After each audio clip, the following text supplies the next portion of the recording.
ছাগলের বাচ্চা জন্মানোর পরেই বা তার পরবর্তী ২-৩ দিন ছাগলের বাচ্চার নাড়ির যে জায়গাটা রয়েছে, অর্থাৎ পেটের নিচের নাড়িটা যেখানে মায়ের সাথে যোগ ছিল, সেই নাড়ির জায়গাটা যদি একটু ভালোভাবে লক্ষ্য না করেন, তাহলে কিন্তু সেই জায়গাটাতে ঘা হয়ে যাওয়ার সম্ভাবনা থাকে। আর একবার যদি ঘা হয়ে যায়, তাহলে ছাগলের বাচ্চাটাকে বাঁচানো খুবই মুশকিল, মৃত্যু হতে পারে ছাগলের বাচ্চাটির। তাই এই জায়গাটি অবশ্যই একটু খেয়াল রাখবেন। বা ছাগলের বাচ্চা জন্মানোর পর ওই নাড়িটাতে কোন ওষুধ লাগিয়ে দিতে হয়, যার ফলে সেখানে ঘা বা সেপটিক হওয়ার কোনো সম্ভাবনা থাকে না, সেটাও বলবো। এক্ষেত্রে আমি কোন ওষুধটা ব্যবহার করে থাকি সেটাও জানাবো আজকের এই ভিডিওটিতে। আমাদের এই যে সবচেয়ে পুরনো ব্ল্যাক বেঙ্গলের মা ছাগলটা রয়েছে, এই মা ছাগলটার গত পরশুদিন অর্থাৎ রবিবার দিন ভোর দিকে 3:30-4টে নাগাদ এই মা ছাগলটার দুটো বাচ্চা হয়েছে। সকালবেলায় আমি একটা বাচ্চার নাড়িটা দেখলাম, তার মায়ের পায়ে লেগে হোক বা কোনো কারণবশত হোক, অর্ধেকটার চেয়ে অনেকটা অংশই কেটে গেছে, শুধুমাত্র একটু মতো অংশ লেগেছিল। তারপর এই জায়গাটাতে রক্ত বের হচ্ছিল আর জায়গাটা অনেকটা ফুলেও গিয়েছিল।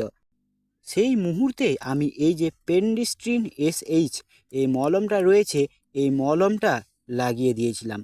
এবং যেটার নাড়িটা ঠিক ছিল সেটারও, অর্থাৎ দুটো ছাগলের বাচ্চার নাড়িতে আমি এই মলমটা লাগিয়ে দিয়েছিলাম। আমাদের খামারে ছাগলের বাচ্চা হলে আমি বেটাডাইন অথবা এই মলমটা লাগিয়ে দিই। আমার এখন খামারে যেহেতু বেটাডাইন নেই, তাই এই মলমটাই আমি লাগিয়ে দিয়েছি। আজকে মঙ্গলবার, আজকে সকালবেলায় আমি দেখলাম সেই জায়গাটা একদম শুকিয়ে গিয়েছে।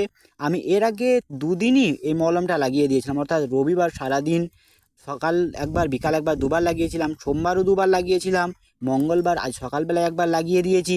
এখন দেখছি একদমই জায়গাটা শুকিয়ে গেছে। তাই ছাগলের বাচ্চা জন্মানোর পরপরই ছাগলের বাচ্চার ওই যে নাড়িটা থাকে সেখানে বেটাডাইন অথবা এই জাতীয় কোনো মলম, পেন্ডিস্টিন SH হোক বা যে কোনো জীবাণুনাশক মলম অবশ্যই লাগিয়ে দেবেন। তাতে সেখানে সেপটিক হয়ে যাওয়ার বা সেখানটাতে ঘা হয়ে যাওয়ার সম্ভাবনা একদমই থাকবে না।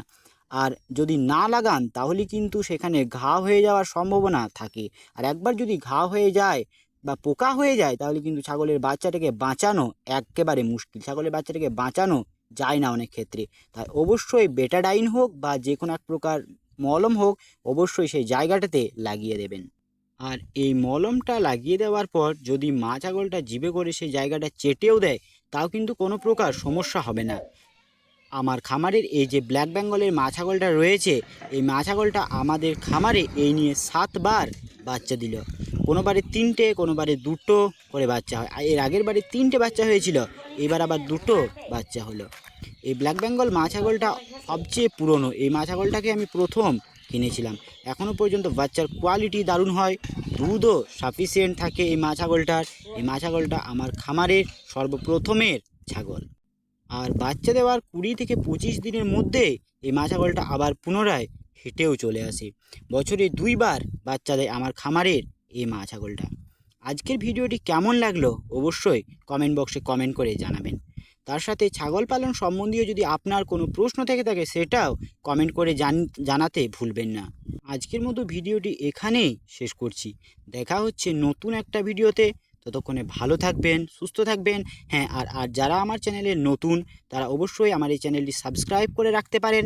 আমি আমার এই চ্যানেলের মাধ্যমে আমার অভিজ্ঞতা, অর্থাৎ আমার ছাগল পালনের নানান অভিজ্ঞতা আমার বন্ধুদের সাথে ভাগাভাগি করে নিই। ভিডিওটি দেখার জন্য ধন্যবাদ। ভালো থাকবেন, সুস্থ থাকবেন। দেখা হচ্ছে নতুন একটা ভিডিওতে। জয় কৃষাণ। নমস্কার।